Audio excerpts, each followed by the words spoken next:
Bismillahirrahmanirrahim. Assalamualaikum warahmatullahi wabarakatuh.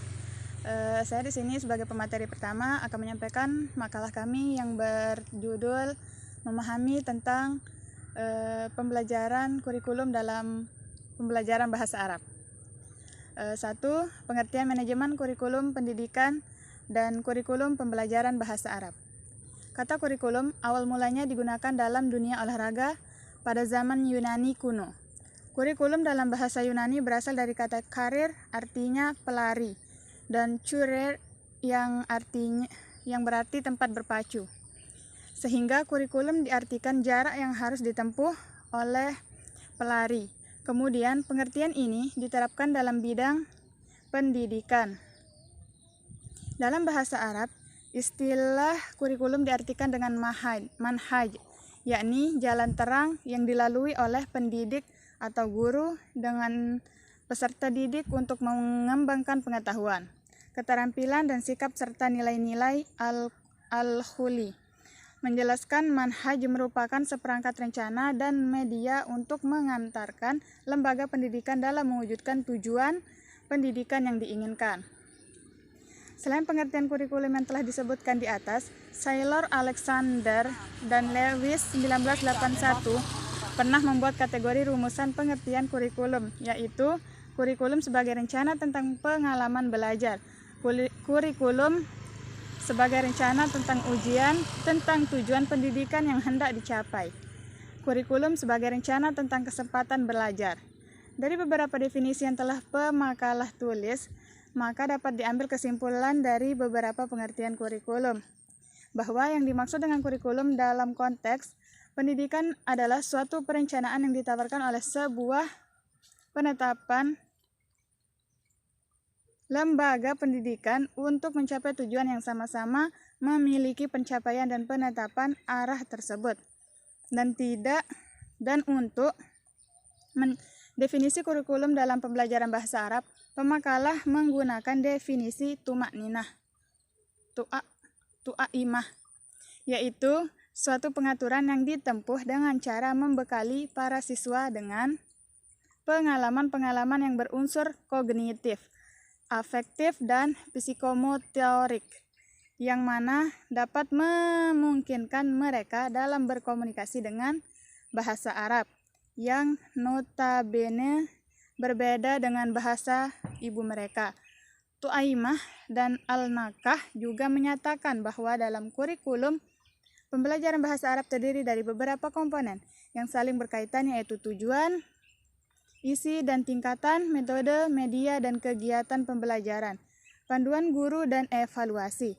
Berdasarkan pernyataan Tu'aimah dan Al-Nakah tentang komponen-komponen kurikulum, pemakalah menganalisis bahwa kurikulum yang dimaksud oleh mereka adalah garis besar program pengajaran atau biasa disebut silabus. Analisis ini merujuk pada komponen-komponen silabus atau tujuan, materi, metode, dan evaluasi, yang umumnya sama dengan komponen-komponen kurikulum yang dimaksud Tu'aimah dan Al-Nakah. Sedangkan definisi dari manajemen kurikulum adalah suatu sistem pengelolaan kurikulum yang kooperatif, komprehensif, sistemik, dan sistematik dalam rangka mewujudkan ketercapaian tujuan kurikulum. 2. Yakni pendekatan kurikulum. Pengertian kurikulum tidak hanya berhenti sampai di sini saja, karena sampai sekarang perdebatan mengenai kurikulum masih bergulir seiring waktu. Perbedaan tersebut muncul dari berbagai pendekatan yang diterapkan sehingga lahirlah model kurikulum dengan karakteristiknya masing-masing. Menurut Muhajir 2000, bahwa dalam teori kurikulum terdapat 4 pendekatan yang digunakan dalam pengembangan kurikulum, diantaranya yaitu pendekatan subjek akademis. Pendekatan ini didasarkan pada sistematisasi disiplin ilmu masing-masing dengan cara menetapkan terlebih dahulu mata pelajaran apa yang harus dipelajari peserta didik yang diperlukan untuk persiapan pengembangan disiplin ilmu. Pendekatan humanistis. Pendekatan ini bertolak dari ide memanusiakan manusia, yaitu usaha memberi kesempatan peserta didik untuk mengembangkan berbagai potensi dasar dan fitrahnya seoptimal mungkin, serta menumbuh kembangkan dan membimbing ke arah yang amanatkan oleh Allah sebagai khilafah di bumi. Pendekatan tekologis. Pendekatan ini bertolak dari analisis kompetensi. Assalamualaikum warahmatullahi wabarakatuh. Di sini saya akan melanjutkan pembahasan materi yang telah disampaikan oleh Juni Sri Sulastini, yakni tentang perencanaan kurikulum pendidikan dan kurikulum pembelajaran bahasa Arab.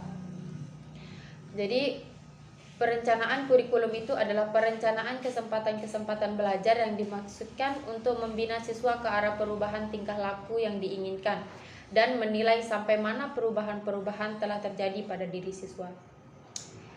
Di dalam perencanaan kurikulum minimal ada 5 hal yang mempengaruhi perencanaan dan pembuat keputusan, yakni filosofis, konten atau materi, manajemen pembelajaran, pelatihan guru, dan sistem pembelajaran. Perencanaan kurikulum itu sangat tergantung pada pengembangan kurikulum dan tujuan kurikulum itu sendiri yang akan menjadi penghubung teori-teori pendidikan yang digunakan. Konsep umum kurikulum itu dapat dipahami dengan cara merumuskan definisi pendidikan, rumusan tujuan pembelajaran tentang sasaran pembelajaran, dan prosedur yang ditempuh dalam proses pengajaran. Dari beberapa keterangan tersebut, konsep perencanaan kurikulum PBA sebagai satu materi pembelajaran menurut penulis itu terdiri dari beberapa tahap.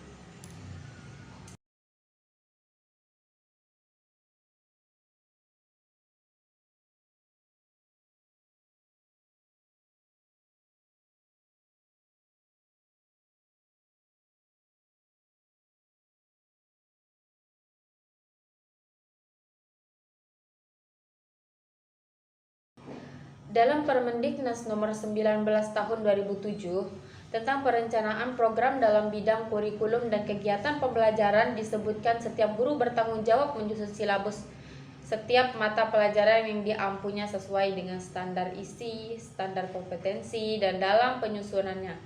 Guru dapat bekerja sama dengan kelompok kerja guru, musyawarah guru mata pelajaran, lembaga penjamin mutu pendidikan atau perguruan tinggi. Jadi kesimpulan dari materi yang telah kita bahas tadi itu yakni konsep dan karakter manajemen kurikulum PBA sebagai suatu sistem atau proses mencakup pengelolaan organisasi pembelajaran bahasa Arab sebagai mata pelajaran harus berlandaskan model kemahiran. Model kemahiran bahasa harus sigenetifikan. Tanpa itu fungsi manajemen kurikulum semakin sulit terkonsep. Pengajar bahasa Arab yang sekaligus menjadi manajemen kurikulum PBA harus bisa menempatkan posisi bahasa Arab sekaligus sebagai bahasa asing yang diharapkan tidak sekedar bertujuan untuk pemahaman proses peribadatan. Akan tetapi perlu perumusan lebih seksama perihal kemungkinan mengaktualisasikan kemahiran peserta didik dalam berbahasa asing secara konseptual. Dari beberapa definisi yang telah kami sampaikan tadi itu, maka dapat kita ambil kesimpulan dari beberapa pengertian kurikulum bahwa yang dimaksud dengan kurikulum dalam konteks pendidikan adalah suatu perencanaan yang ditawarkan oleh sebuah lembaga pendidikan untuk mencapai tujuan yang sama-sama memiliki pencapaian dan penetapan arah tersebut. 4 pendekatan yang digunakan dalam pengembangan kurikulum yang telah dijelaskan oleh saudari Juni Sri Sulastini tadi itu, yakni pendekatan subjek akademis, pendekatan humanistis, pendekatan tekologis, pendekatan rekonstruksi sosial. Dari beberapa keterangan tadi itu, konsep perencanaan kurikulum PBA itu sebagai satu materi pembelajaran menurut penulis dari beberapa tahap, yakni analisis kebutuhan, merumuskan dan menjawab pertanyaan filosofis, menentukan desain kurikulum, dan membuat rencana induk atau master plan, pengembangan, pelaksanaan, dan penilaian. Hanya itu yang dapat kita sampaikan, kurang lebihnya mohon dimaafkan. Wallahu muwaffiq wal mu'in ila sa'adatid darain. Wassalamualaikum warahmatullahi wabarakatuh.